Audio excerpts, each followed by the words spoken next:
Mr. President. The Majority Whip and Senator from Illinois. Mr. President, a year ago today, we witnessed one of the worst assaults on our democracy in living memory. For those of us who were in the chamber, and that includes virtually every senator, there are images which are emblazoned in our memory. Mine, like others, was of a vice president sitting where you're sitting, who shortly after 2 p.m. in the afternoon was pulled off of the dais by two of his security detail and hurried out that door.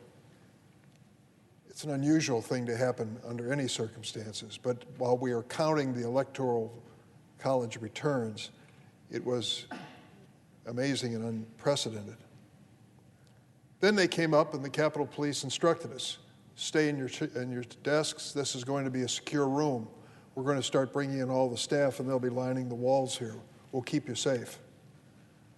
Well, we all sat there in anticipation of the next thing to happen, and not 10 minutes later, another Capitol policeman came up and said that last directive is off. Evacuate this room as quickly and orderly as possible. And we all started piling out the doors. As we left and went down the exit stairways just outside the doors of this chamber, I looked out the window and saw a sea of Trump signs converging on the Capitol. It was an image I won't forget. We went to what we consider to be a safe location and witnessed over television what most of America was watching. How serious was it? Well, one misguided soul, a Republican congressman from Georgia, said it was just a group of tourists at the Capitol. Mr. President, yesterday the Attorney General of the United States, Merrick Garland, had a press conference and remarked on the first anniversary of January 6th. And among the things he said was, all of the investigations, the criminal investigations of what happened that day, have disclosed some horrible things. Evidence of perpetrators punching dozens of law enforcement officers, knocking them unconscious. Some perpetrators tackled and dragged law enforcement officers. Among the many examples of such violence, one officer was crushed in a door, another was dragged down a set of stairs, face down, repeatedly tased and beaten, and suffered a heart attack. Some perpetrators attacked law enforcement officers with chemical agents burning their eyes and skins. We saw it, didn't we? Spraying the bear spray into the faces of these officers. Some assaulted officers with pipes and poles and other dangerous and deadly weapons. Perpetrators targeted, assaulted, tackled, harassed journalists, destroying their equipment. And that launched the most comprehensive and perhaps largest criminal prosecution in the history of this nation. According to the Attorney General, 725 individuals have been charged with a federal crime. 145 pled guilty already to federal misdemeanors. Over 325 have been charged with felonies, many for assaulting officers and many for corruptly obstructing or attempting to obstruct an official proceeding. 20 defendants charged with felonies have already pled guilty, and the investigation continues. They talked about the assistance they've received, over 300,000 tips from ordinary citizens to help our government bring to justice those responsible for January 6th. I say that because I listen in disbelief to the polling data which suggests that it really wasn't an attack on the Capitol. It was only a visit of tourists who were in an orderly fashion visiting this building. The videos don't lie. The facts are the facts. Individuals are paying a criminal price and their lives will be changed because of their bad decisions to leave a Trump rally and follow his instructions to come up to this building. That is the reality of what happened that day, but the grimmest reality was the death of 5 of our law enforcement officials who have been named and should be named every time we stand on this floor. Officer Brian Sicknick, Officer Howard Liebengood, Officer Jeffrey Smith, Officer Gunther Hashida, and Officer Kyle DeFreitag, and 140 other law enforcement officials who were assaulted, many of them seriously and still paying a price for that day in their lives when they stood in defense of us, in defense of this building. That is the reality. And if nothing more comes of this speech and commemoration today, I hope that all of us, regardless of our political persuasion, the most conservative Republican to the most progressive Democrat, independents in between, black, white, and brown, men and women, rural, urban, across America, will finally come to an agreement on one thing. Violence has no place in a democracy. Those who resort to violence wherever they fit on the political spectrum do not fit on that spectrum, do not belong in this country.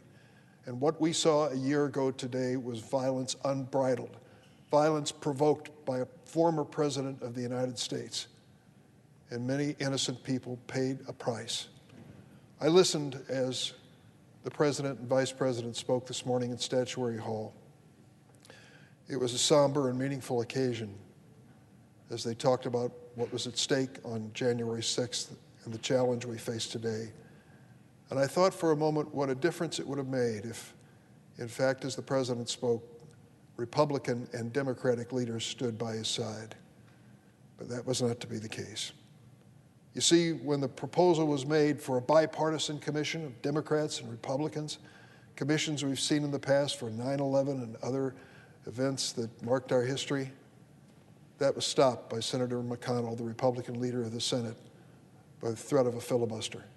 He wouldn't agree to a bipartisan commission to look into the origins of January 6th and what we need to do to avoid them in the future. So I want to salute Speaker Pelosi for organizing a bipartisan committee in the United States House of Representatives who is investigating this matter. I want to salute my fellow congressman from Illinois, Adam Kinzinger, who's had the courage to step forward and be part of it, as well as Congresswoman Cheney of Wyoming, and the Democrats are part of that effort. They are serving this nation as they should, bringing forth the facts, fighting the resistance from those who don't want to tell the truth. But there's more that we must do. It's been mentioned several times and bears repeating.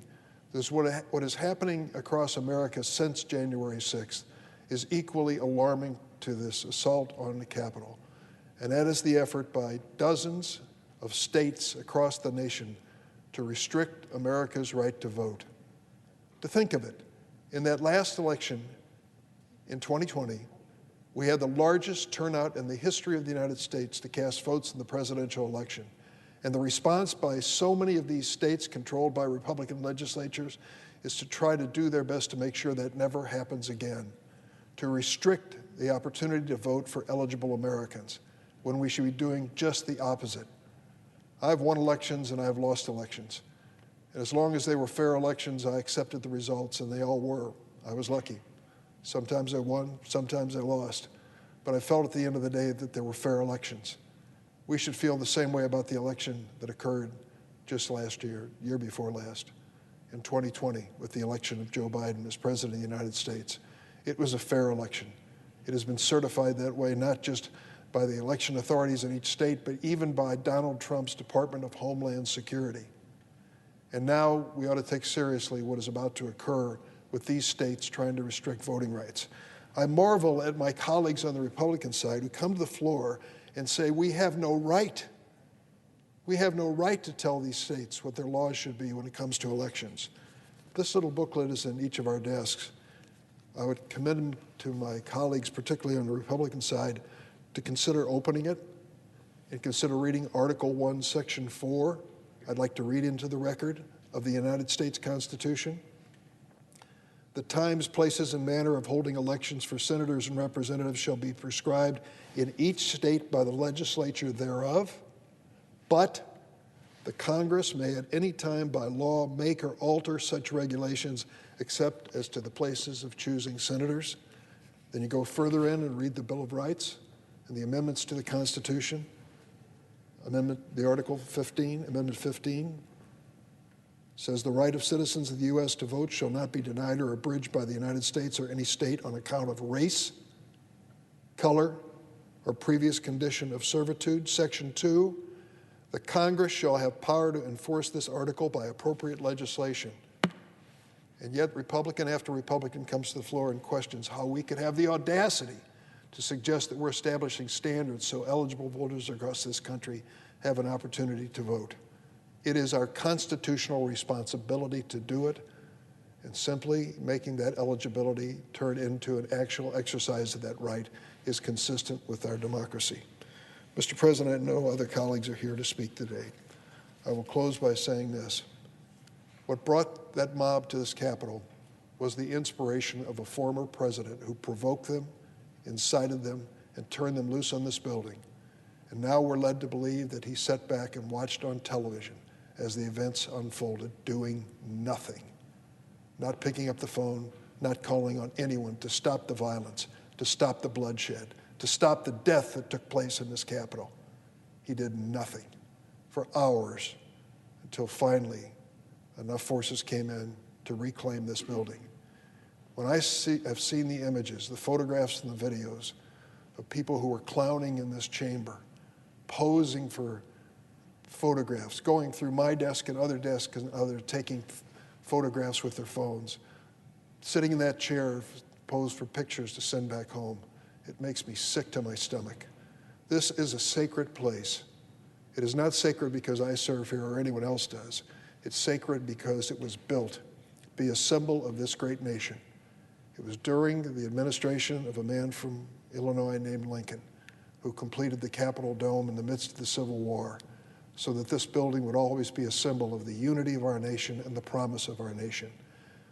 That symbol was desecrated on January the 6th, and now the question rises, will we summon the courage to come together and lead, to extend the opportunity to vote to more and more Americans, to make this democracy more complete and more just, or will we step back and accept the verdict of history that we are going to go back in time instead of forward as a nation? I trust we'll move forward. These American people are great people. Regardless of their political persuasion, they have one abiding knowledge, and that is the fact that we are blessed to live in this country, and we each bear a responsibility to its future.